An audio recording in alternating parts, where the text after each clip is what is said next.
আজকে আমরা যাইতেছি এমন একজন বৃদ্ধ মহিলা, গরিব মহিলা, যিনি 3 বছর থেকে বিছানায় পড়ে আছেন। এখন একটু লড়াচড়া করতে পারেন, তাই আমরা খবর নিয়ে এই মহিলার কাছে গেলাম। তিনি বিছানায়, তাহলে তার কত অসুবিধা হচ্ছে, ঔষধ করার মতো টাকা তার কাছে নেই। তাই তিনি আমাদেরকে বললেন, আমাদের সামান্য সাহায্য করুন, যদি টাকা তাকে সাহায্য করুন, আমি ঔষধ কিনব।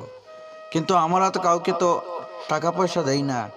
আমরা যে ফাউন্ডেশন, ছোট ফাউন্ডেশন, তাই থেকে আমরা শুধুমাত্র বস্ত্র বা অন্য কিছু বিতরণ করি। তাই আমি বাধ্য হয়ে আমার পকেট থেকে 100 টাকা বাইর করে ওনার হাতে ধরিয়ে দিলাম আর বললাম, আপনি আমার জন্য দোয়া করবেন। আর এটাই বলে চলে আসলাম। তাই আমার ভাইদেরকে এটাই বলছি যে আপনারা এরকম অসহায় মানুষকে বেশি বেশি করে সাহায্য করুন, সাহায্যের হাত বাড়িয়ে দিন।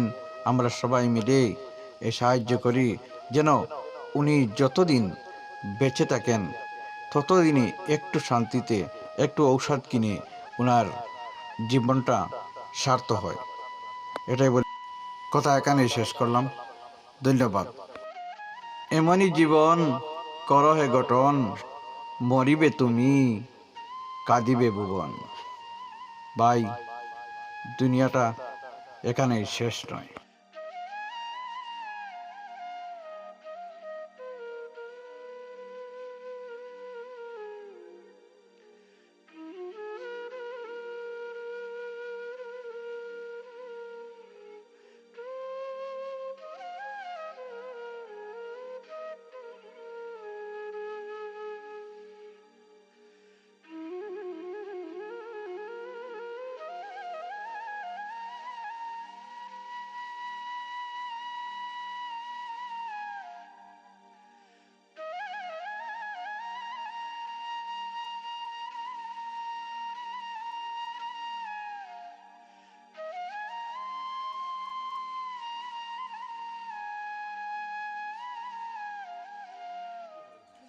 আমরা মাথা আটাই দাও,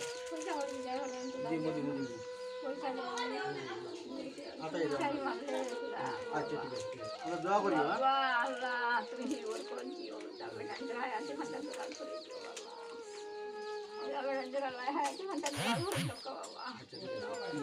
আল্লাহ দোয়া করি। হলো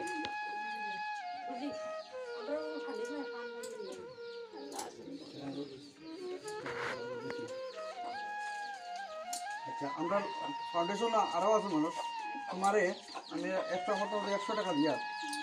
আচ্ছা, ওলো তুমি 100 টাকা দিয়ে নিও। হ্যাঁ, এটা আমরা তরফ থেকে দাও। আর তোমার তুমি দোয়া করিও, তাহলে মাথা হাতে দাও, ছোট তুলে দাও। রাহুল মুখে পাবি দাও, মুখ খুলে। আচ্ছা, তুমি দোয়া করিও, আমরা লাগে আরো করবে।